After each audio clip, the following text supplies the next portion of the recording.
नमस्कार मित्रांनो, स्वागत आहे तुम्हा सर्वांचंच आपल्या आजच्या या व्हिडिओमध्ये। आपल्या या व्हिडिओमध्ये आपण जाणून घेणार आहोत ठरलं तर मग या मालिकेच्या पुढील काही येणाऱ्या भागांचे लेटेस्ट त्याचबरोबर इंटरेस्टिंग अपडेट। त्यामुळे पटापट व्हिडिओला लाईक करा, तसेच चॅनलला सबस्क्राईब करून बेल आयकॉन आठवणीने प्रेस करा, जेणेकरून तुम्हाला पुढच्या प्रत्येक व्हिडिओचं नोटिफिकेशन मिळत जाईल आणि सर्व व्हिडिओंचा आनंद हा अगदी उत्तम पद्धतीने घेता येईल। चला तर मग मित्रांनो, अजिबात वेळ वाया न घालवता सुरुवात करूया आपल्या आजच्या या व्हिडिओला। तर मित्रांनो, आता आपण इथे पाहतो की आज मधुभाऊंच्या कोर्टाची तारीख असते आणि मधुभाऊंना आता कोर्टामध्ये अर्जुन, सायली आणि रविराज काका घेऊन आलेले असतात। आता चैतन्यसुद्धा अर्जुन बरोबर आलेला असतो, तर साक्षी, महिपत त्याचबरोबर दामिनी हे सगळे सुद्धा आलेले असतात।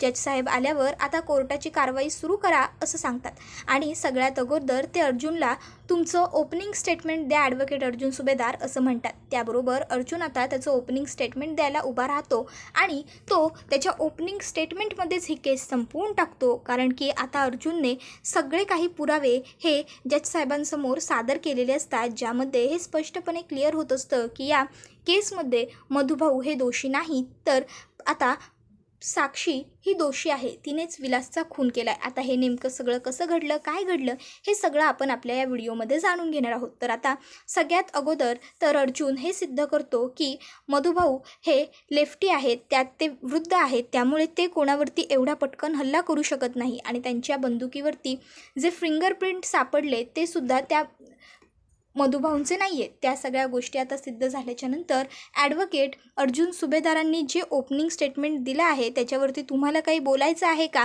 असं दामिनीला विचारलं जातं। आता दामिनीकडे बोलण्यासारखं काहीही शिल्लक राहिलेलं नसतं, त्यामुळे ती गप्पच बसते। मग आता लगेचच जज साहेब हे आता साक्षीला शिक्षा सुनावतात। साक्षीला शिक्षा सुनावल्याबद्दल साक्षीला आता मात्र काही कळतच नसतं की आपण काय करायचं। साक्षी दामिनीला म्हणत असते, अहो तुम्ही ते काहीतरी करा ना, वकील आहात ना माझ्या, पण दामिनी काहीच करत नाही।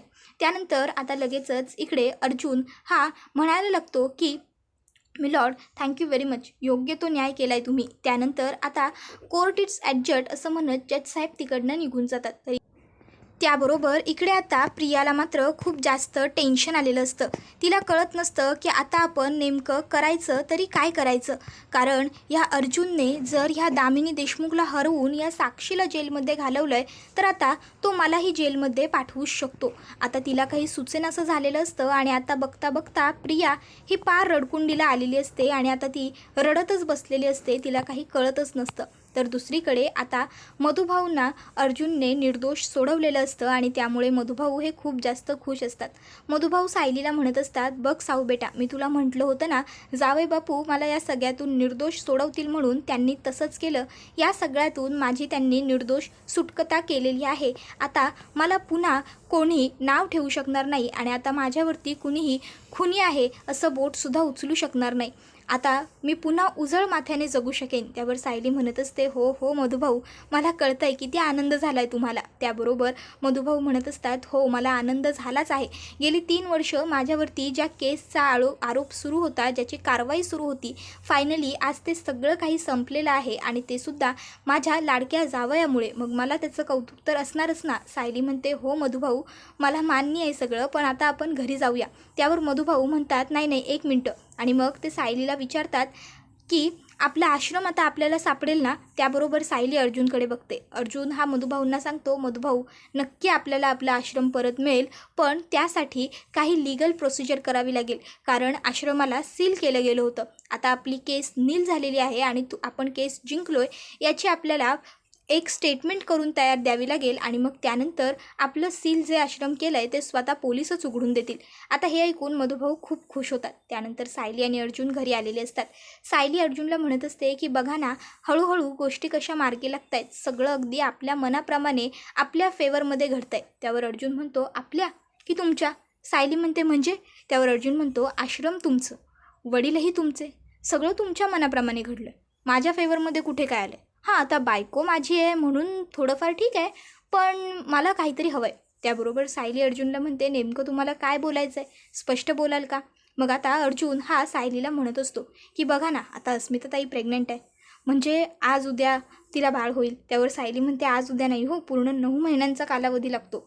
अर्जुन म्हणतो, व्हॉट एव्हर। त्याबरोबर सायली म्हणते, पुढे बोलाल? त्यावर अर्जुन तिला म्हणत असतो, मग आता आपणही या गोष्टीचा विचार करायला हवा असं तुम्हाला वाटत नाही का? सायली आता अर्जुनकडे बघते आणि बघतच राहते. अर्जुन म्हणतो, आता झाली आपल्या लग्नाला वर्ष 2-3. त्यावर सायली म्हणते, 2 की 3 आठवत नाही आहे. त्याबरोबर आता ते दोघंजणं थोडीशी मस्ती करत असतात, भांडाभांड करत असतात. पण आता अर्जुनचं जे मत असतं ते सायलीलासुद्धा पटलेलं असतं आणि त्यांनी आता आई बाबा होण्याचा निर्णय हा घेतलेला असतो. त्यानंतर आता मध्ये काही दिवस लोटून गेलेले असतात. सगळं काही छान घरामध्ये सुरळीत सुरू असतं. घरातले सगळे काही सायलीबरोबर फार बरे वागत नसतात, पण अर्जुनचं आणि तिचं मात्र छान सुरू असतं.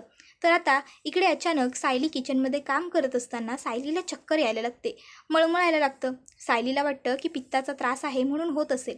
आता सायली ही गोळ्या घेते, बेसिक पेनकिलर घेते. तिला तेवढ्यापुरती बरं वाटतं. पुन्हा तिला त्रास वाटायला लागतो. अश्विन सायलीचं चांगलं चेकअप करतो, सायलीला मेडिसिन लिहून देतो. अशक्तपणामुळे होत असेल असं अश्विनही सांगतो. सायली जेवढ्या वेळा गोळ्या घेते तेवढ्या वेळापुरती थोडा वेळ तिला बरं वाटतं, पण नंतर शेवटी जे काही आहे ते पुन्हा तसंच्या तसंच सुरू होतं. मग आता इथे सायलीला कळत नसतं की करायचं तरी काय. मग आता अश्विन हा अर्जुनला सांगतो, दादा सायली वहिनीला कुठल्या तरी दुसऱ्या गायनाईककडे वगैरे घेऊन जा, कारण काय आहे मला तरी कळत नाही आहे त्यांना काय होतं आहे ते. मी काही या सगळ्यावरती डॉक्टर नाही आहे ना. त्याबरोबर अर्जुन म्हणतो, ठीक आहे. आणि मग तो आता सायलीला घेऊन एका गायनाईककडे आलेला असतो. आता ती गायनाईक पहिले तर सायलीला प्रश्न विचारते, नेमकं तुम्हाला होतं आहे काय, ते मला स्पष्टपणे सांगाल का तुम्ही खुलून? त्यावर सायली त्या गायनाईकला सांगते की मॅडम मला ना गेल्या 4-5 दिवसांपासून सतत गरगरल्यासारखं होतं, मध्ये मध्ये उलट्या होतात, मध्ये मध्ये मळमळतं आहे, म्हणजे काही कळत नाही आहे काय होतं आहे ते असं. त्यावर गायनाईक विचारते, तुम्हाला पित्ताचा वगैरे काही त्रास आहे का? सायली सांगते, नाही हो मला पित्त वगैरे काही होत नाही. त्यावर गायनाईक तिला विचारते, मला सांगा तुम्ही रात्री उशिरा जेवता का किंवा उशिरा झोपता का? त्यावर सायली नकार देते. मग आता ती गायनाईक म्हणते, बरं ठीक आहे तुम्ही या इथे झोपा. मग आता सायली तिथे जाऊन झोपते. मग आता डॉक्टर ह्या तिच्या हाताला जे BP चेक करायचं असतं ते मशीन लावतात, तिचं BP चेक करतात. BP तिचं नॉर्मल असतं. मग पूर्ण बॉडी चेकअप करून झाल्याच्या नंतर आता डॉक्टर ह्या त्या दोघांनाही सांगत असतात, कॉंग्रॅच्युलेशन्स तुम्ही आईवडील होणार आहात, शी इज अ प्रेग्नेंट. आता हे ऐकल्याबरोबर सायलीला खूप जास्त आनंद होतो. अर्जुनसुद्धा खूप खुश झालेला असतो. दोघंजणं एकमेकाला कॉंग्रॅच्युलेट करतात आणि आता दोघंही घरी यायला निघालेले असतात. घरच्यांना गुड न्यूज दिल्यावर घरचे खूप खुश होतील असंही आता सायली आणि अर्जुन म्हणत असतात. मग अर्जुन हा सायलीला उचलून घरामध्ये घेऊन येतो. आता अर्जुनने सायलीला असं उचलून आणलेलं बघून अस्मिता लगेचच अर्जुनला म्हणते, अरे अर्जुन तुला काही लाज शरम वगैरे आहे की नाही? तू बायकोला बाहेरून उचलून कसलं घरामध्ये घेऊन येतोयस? घरामध्ये तुझे आई वडील, धाकटा भाऊ, मोठी बहीण सगळेजण आहेत, त्यांना काय वाटेल याचा किमान विचार तरी करशील की नाही? त्याबरोबर अर्जुन म्हणत असतो, अस्मिताई मी जे काही आता सांगणार आहे ते सांगितल्याच्या नंतर मीच काय तुम्ही सगळेसुद्धा सायलीला उचलून घ्याल. आता अस्मिता म्हणते, बापरे एवढं काय तुझ्या बायकोकडे, सांग बरं बघू तरी आम्ही उचलून घेतोय की नाही. त्याबरोबर अर्जुन हा सगळ्यांना सांगत असतो की तुमचं सगळ्यांचं प्रमोशन झालं आहे. आता असं म्हटल्याबरोबर कोणालाच कळत नाही की नेमकं अर्जुनला काय सांगायचं आहे. सायली म्हणत असते, का उगाच खिल्ली करताय सगळ्यांची, मला उतरा पहिले खाली. त्याबरोबर अर्जुन म्हणतो, नाही मी सगळ्यांना असंच सांगणार. आणि मग अर्जुन हा सगळ्यांना सांगत असतो की सायली प्रेग्नंट आहे. आता ही गोष्ट ऐकून घरातल्या सगळ्यांना खरोखर खूप खूप खूप आनंद झालेला असतो. सगळ्यांना भारी वाटलेलं असतं, कारण आता अस्मिताने ही गुड न्यूज दिलेली असते, सायलीने ही गुड न्यूज दिलेली असते. कल्पना सायलीला जवळ घेते आणि तिनं ज्या काही चुका केलेल्या असतात, सायलीला प्रत्येक वेळेस नावं ठेवलेली असतात, वाईट बोललेली असते, या सगळ्या गोष्टींचं तिला आता पश्चाताप होतो आणि या सगळ्या गोष्टींसाठी ती आता सायलीला सॉरीसुद्धा म्हणते. त्यानंतर आता सायली अर्जुन तिकडनं वरती रूममध्ये गेलेले असतात. मग आता कल्पना ठरवते की सायली आणि अर्जुनला मस्त काहीतरी सरप्राईज द्यायचं आणि मग ती घरातल्या सगळ्या सदस्यांना यासाठी मदतीला घेते. पण यात प्रिया काही त्यांची मदत करत नाही. मग काय प्रताप, अस्मिता, कल्पना आणि अश्विन हे चौघंजणं कामाला लागलेले असतात आणि पूर्णाजीही त्यांच्यावरती लक्ष ठेवायला बसलेली असते. ते चौघंजणं छान सगळं घर डेकोरेट करतात आणि कॉंग्रॅच्युलेशन्स मॉम अँड डॅड अशा त्यांनी रिबिन्ससुद्धा आणलेले असतात, केकसुद्धा आणलेला असतो, भरपूर सर्व लहान मुलांची खेळणी वगैरेसुद्धा आणलेली असतात. आणि मग आता सायली आणि अर्जुनला ते लोक पुन्हा खाली बोलवतात. ते दोघंजणं खाली आल्यावर सगळ्या लाईट्स बंद असतात. सायली आणि अर्जुन म्हणतात, अरे हे काय? आता विमलताईंनी आवाज दिला आणि दरवाजा बंद, खिडक्या बंद, लाईट्स बंद. अर्जुन म्हणतो, थांबा तुम्ही, मी लाईट्स लावतो. अर्जुन तिकडनं जात असतो, इतक्यात अचानक लाईट्स येतात आणि जोरात आवाज होतो. त्याबरोबर सायली घाबरते आणि अर्जुनला हक करते. त्याबरोबर लगेचच सगळेजण कॉंग्रॅच्युलेशन्स असं जोरात ओरडतात. सायली अर्जुन खूप खुश होतात. सगळेजण केक वगैरे कापून छान आनंद साजरा करतात. त्यानंतर पूर्णाजी ही सायलीकडे येते आणि सायलीला म्हणत असते, सायली बाळा मला माफ कर, लग्न करून तू ह्या घरात पहिल्यांदा आलीस तेव्हासुद्धा मी तुझा रागराग केला, तिरस्कार केला, तुला खूप त्रास दिला. नंतर हळूहळू आपल्यातलं सगळं सुधारत गेलं आणि तुम्ही आमच्याशी खोटं बोललात हे सत्य कळलं. मग मी पुन्हा तुझ्याशी वाईट वागायला लागले. पण तू मात्र कायम माझी काळजी केलीस, माझ्याशी चांगलंच वागलीस. त्यानंतर सायली पूर्ण आजींना म्हणते, तुम्ही माझ्यासमोर हात जोडू नका. तुमचा हात हा फक्त आशीर्वाद द्यायला उठला पाहिजे. त्यानंतर आता सेलिब्रेशन वगैरे करून अर्जुन सायली त्यांच्या रूममध्ये आलेले असतात. सायली ही खूप खुश असते, अर्जुनही खूप खुश असतो. पण अचानक अर्जुन हा सायलीबरोबर बोलत असतो की बघा ना, सगळं किती पटकन सॉल्व झालं. मला तर वाटलंही नव्हतं की घरातले एवढे सगळेजण आपल्याला पटकन एक्सेप्ट करतील, पण जे झालं ते छान झालं नाही. अस्मिताताईमुळेच सगळं काही शक्य झालं. अस्मिताईने गुड न्यूज दिली आणि त्याच्या पाठोपाठ आपण सगळं किती पटकन झालं. आता मात्र अर्जुन एवढं सगळं बोलत असतो, पण सायलीचं काही त्याच्याकडे लक्ष नसतं.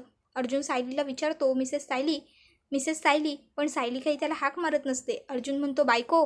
त्यावर सायली त्याच्याकडे बघते. अर्जुन म्हणतो, कधीपासून हाका मारतोय? लक्ष कुठं आहे तुझं? काय झालं?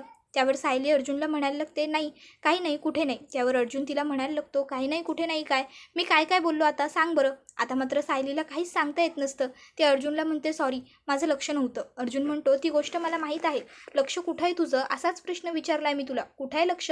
त्यावर सायली अर्जुनला म्हणायला लागते, बघा ना अर्जुन सर, म्हणजे सगळं काही छान झालं, दुरुस्त झालं, हे सगळं तुम्ही जे बोलताय ते योग्य आहेच, पण आई म्हणजे नेमकं काय असतं हे मला खरं माहीतच नाही आहे. त्याबरोबर अर्जुन म्हणतो, म्हणजे? त्यावर लगेच सायली सांगते, लग्न झाल्यानंतर आईंनी मला खूप प्रेम दिलं, माया दिली. प्रतिमा आत्यांनीही माझ्यावर खूप प्रेम केलं, माया केली. पण लहानपणापासून आई कशी असते हे मला कधी जवळून अनुभवताच नाही आलं. लांबून दुरून दुसऱ्या मुलांना त्यांच्या आईबरोबर बघून मी आनंद साजरा केला. पण आता खऱ्या अर्थाने मी आई होईन ना, तेव्हा मी माझी राहिलेली सगळी हौस पूर्ण करेन. मी खरंच माझी हौस भागवणार आहे. त्याबरोबर अर्जुन म्हणतो, तुम्ही नक्की तुमच्या मनाला जे वाटेल ते करा. तर आता हळूहळू सगळ्यांनी सायलीची काळजी घ्यायला सुरुवात केलेली असते. सायली आणि अस्मिता दोघींसाठीही आता कल्पना आणि पूर्णाजी सगळ्या गोष्टी अगदी सारख्या करत असतात, जेणेकरून दोघींनाही प्रत्येक गोष्ट अगदी छान व्यवस्थित करता येईल. दोघींचीही काळजी घेतली घरात जात असते. पण आता दोन मुली जर घरामध्ये गर्भवती असतील तर अर्थात प्रियाकडे सगळ्यांचं दुर्लक्ष होणं हे स्वाभाविक आहे. आणि आत्तापर्यंत प्रियाला सवय होती की कल्पना आणि पूर्णाजी यांनी सतत तिची बाजू घेणं, सतत तिला काही कामं न सांगणं. पण आता इथे विमलसुद्धा सायली आणि अस्मिताचं करण्यामध्ये व्यस्त झालेली आहे. त्यामुळे आता प्रियाला मात्र स्वतःची कामंही स्वतःला करावी लागतात. जी प्रिया स्वतःसाठी कधी कॉफी नाही बनवायची, आता त्या प्रियाला कॉफी बनवावी लागते. घरची थोडीफार कामं करावी लागतात, झाड झटक, केर कचरा, कारण ही सगळी कामं आत्तापर्यंत सायली करायची. पण आता जेव्हापासून सायली प्रेग्नंट आहे, ही गोष्ट घरातल्या सगळ्यांना कळालेली आहे, तेव्हापासून सगळ्यांनी सायलीला कोणतंही काम करायचं नाही, तू फक्त आराम करायचा, बसून राहायचं असं सांगितलेलं आहे. आणि आता कल्पनाने प्रियाला सांगितलं आहे की तन्वी, आता घरची जबाबदारी धाकटी सून म्हणून तू घे. त्या दिवशी प्रॉपर्टीवरून भांडण करत होतीस की नाही, मग आता जबाबदारीवरून सुद्धा म्हण की कधीतरी की माझं काम आहे, मी करणार म्हणून. आता हे सगळं तू करायचं.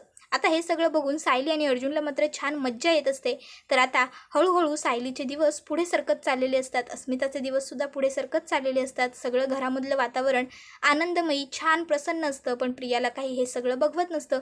तिला वाटत असतं की या सगळ्यामध्ये आपण मिठाचा खडा हा पाडलाच पाहिजे. प्रिया हा मिठाचा खडा टाकण्याचा 3-4 वेळा प्रयत्न करते. ती 3-4 वेळा सायलीला त्रास देण्याचा प्रयत्न करते, पण त्या वेळेस तिथे कोणीतरी घरातला सदस्य उपस्थित असतो आणि सायली त्या घटनेतून वाचून पुढे निघून जाते. आता मात्र प्रिया विचार करत असते की यार, काय बॅड लक आहे माझं, मी किती ह्या सायलीला अडकवण्यासाठी प्रयत्न करते, पण ह्या सायलीचं काही बरं वाईट होत नाही. देवा, अरे का असा वागतोयस माझ्याबरोबर, माझी साथ दे ना. ह्या सायलीला मला चांगला धडा शिकवायचा आहे, चांगली अद्दल घडवायची आहे. एकदा का मी जे प्लॅन केलं आहे तसं घडलं ना की मग ह्या सायलीकडे काळं कुत्रंही ढुंकून बघणार नाही, असा ती विचार करते. पण प्रियाच्या मनासारखं काही घडत नसतं.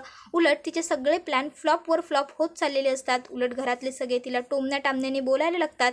त्याचबरोबर आता इथे जो अश्विन प्रत्येक वेळेस सतत प्रियाची बाजू घेऊन भांडायचा, प्रियाची बाजू घेऊन बोलायचा, आता प्रियाच्या चुका तो सुद्धा प्रियाला दाखवून द्यायला लागलेला असतो. कारण घरात ज्या 2 गरोदर बायका आहेत त्यांना तुझ्यामुळे उगाच त्रास व्हायला नको, असंच त्याचं देखील म्हणणं असतं. तर आता इकडे साक्षीला जेलमध्ये घातलेलं असतं आणि आता जेलमध्ये राहिल्यामुळे साक्षी ही पुन्हा एकदा पूर्वीसारखी वेड्यासारखी वागायला लागलेली असते. तिला जेलची खूप भीती वाटत असते आणि तिचं चालू असतं की मी खून केला आहे, मी खुनी आहे. पण मला फासावर लटकवा, मला जेलमध्ये नका ठेवू, मला फासावर लटकवा, मी किती दिवस जेलमध्ये राहू वगैरे ती ओरडाआरडा करत असते.